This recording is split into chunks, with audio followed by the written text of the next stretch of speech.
Hello guys, সবাইকে অনেক ভালোবাসা আর শুভ দীপাবলি। সবাইকে প্রীতি শুভেচ্ছা, আন্তরিক অভিনন্দন। অনেক দিন পরে আরেকটি ব্লগ তোমাদের মধ্যে তুলে ধরার চেষ্টা করলাম, কারণ আজ কালী পুজো। তো কালী পুজো কী কী করি না করি সব কিছুই তোমাদের মধ্যে তুলে ধরার চেষ্টা করব। তো এই ব্লগটা ভালো লাগলে প্লিজ লাইক, শেয়ার, কমেন্ট করো। আর প্রথম চলো আমাদের পুজো মণ্ডপটা তোমাদের ঘুরিয়ে আমাদের দেখাই। এবারের পুজোটা ৪৩তম বর্ষ। আমাদের পুজো করার কোনো স্থায়ী জায়গা না থাকার কারণে আমাদের পুজো মণ্ডপ খুব অল্প জায়গার মধ্যে করতে হয়। এক সাইডে স্টেজ করা হয়েছে আর অপর সাইডে রাস্তার উপরে পুজো মণ্ডপ করা হয়েছে।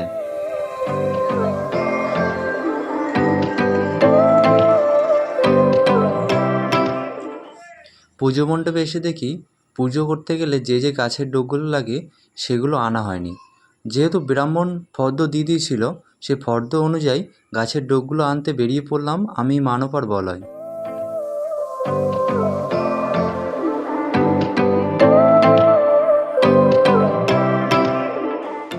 গল্প করতে করতে গন্তব্যে পৌঁছে গেলাম। এখানে এসে কে গাছে উঠবে না উঠবে তাই নিয়ে আলোচনায় বসে গেলাম। তো যাই হোক, পাতাগুলো জাইমাই করে পেরে অন্য একটা গাছের উদ্দেশ্যে রওনা হলাম আবার।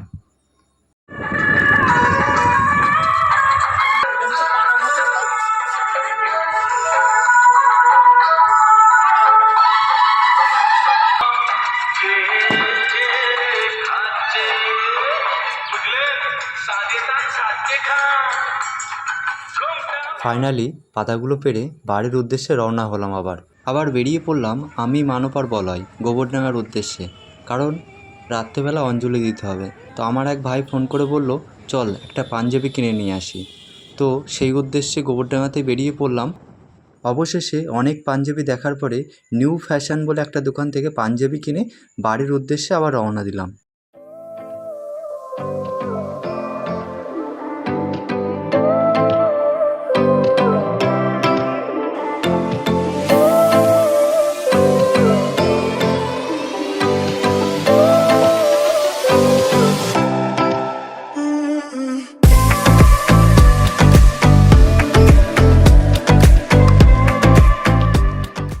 গোবরডাঙ্গা থেকে বাড়ি আসতে আসতে সন্ধেই হয়ে গেছিলো।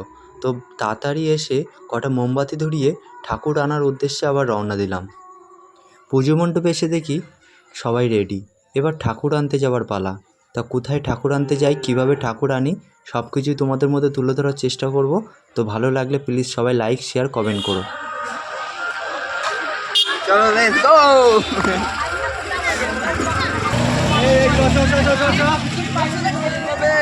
চলো গাইস।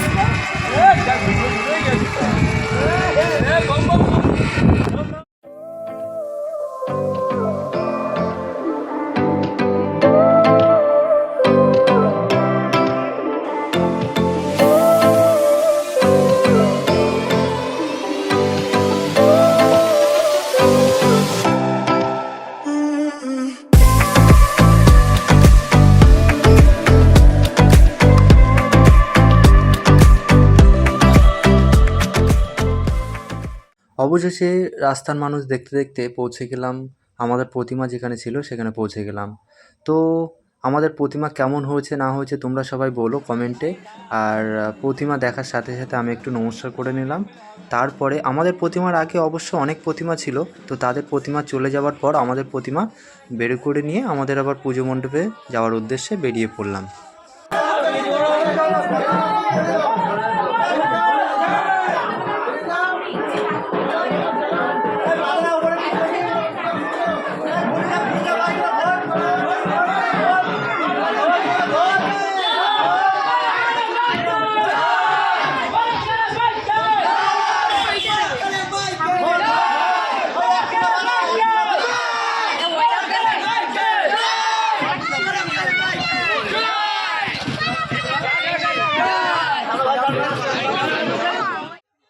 অবশেষে ঠাকুর নিয়ে চলে আসলাম আমাদের পুজো মণ্ডপে। তো আসার সময় আমি যেহেতু ভিডিও করতে পারিনি, আমি ঠাকুর ধরেছিলাম। এবার ক্লাবের সবাই সদস্যরা মিলে ঠাকুরকে ধরে পুজো মণ্ডপে লাগানো হলো। তো দিওয়ালি বলে কথা, বাজি ফাটাবো না বললে হয়। তো ঠাকুর যেহেতু আনা হয়ে গেছে, এরপরে কিছু বাজি ফাটানো হলো। চালু করে নি।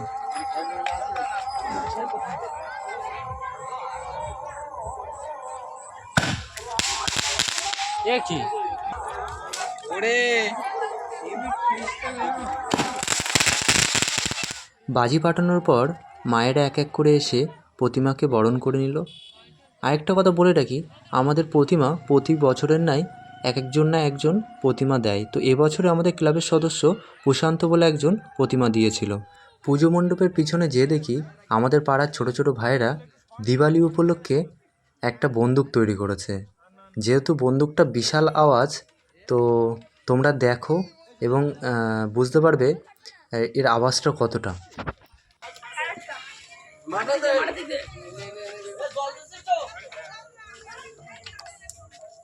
এবারের কালী পুজোয় আমাদের কমিটি ছেলেমেয়েটা একটা উদ্যোগ নিয়েছিল যে কালী পুজোর দিন কীর্তন গান হবে। তো রীতিমতন এক সাইডে কীর্তন গান হচ্ছে, আর এক সাইডে ব্রাহ্মণ তার পুজোর কাজ গোছাচ্ছে।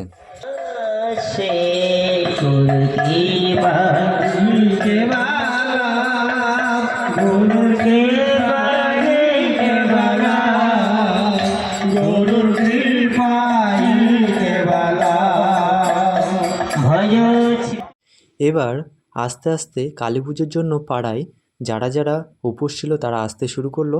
আরেকটা কথা বলে রাখি, আমরা প্রত্যেক বছর যারা উপোস থাকে তাদের জন্য খিচুড়ির ব্যবস্থা করি এবং প্রসাদের সাথে খিচুড়ির ব্যবস্থা করি।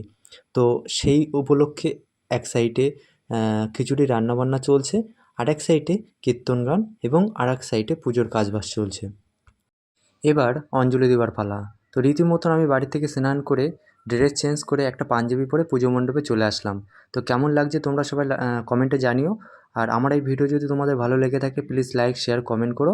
এদিকে আমাদের ক্লাবের সকল সদস্যরা এক এক করে ড্রেস করে আসলো, আর এক সাইডে আমাদের খিচুড়ি রান্না শুরু হয়ে গেল। যে খিচুড়ি রান্না করে সে হচ্ছে আমাদের পাড়ারই একজন দাদা। তো প্রত্যেক বছরের ন্যায় আমাদের রাত জেগে খিচুড়ি রান্না করে দেয়। এবারের পুজোয় আমাদের যে ঠাকুর দিয়েছিল ক্লাবের সদস্য তার মানসিক ছিল। তো মানসিকের কাজ কমপ্লিট হয়ে যাওয়ার পর ব্রাহ্মণ মশাই অঞ্জলি দেওয়ার পর্ব শুরু করলো।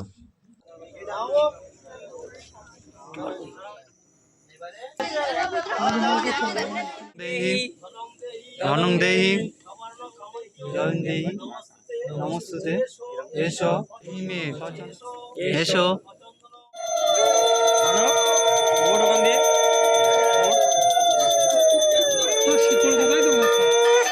ব্যাপার আছে মানুষ আমাদের তো না এগুলো পরে বলবো।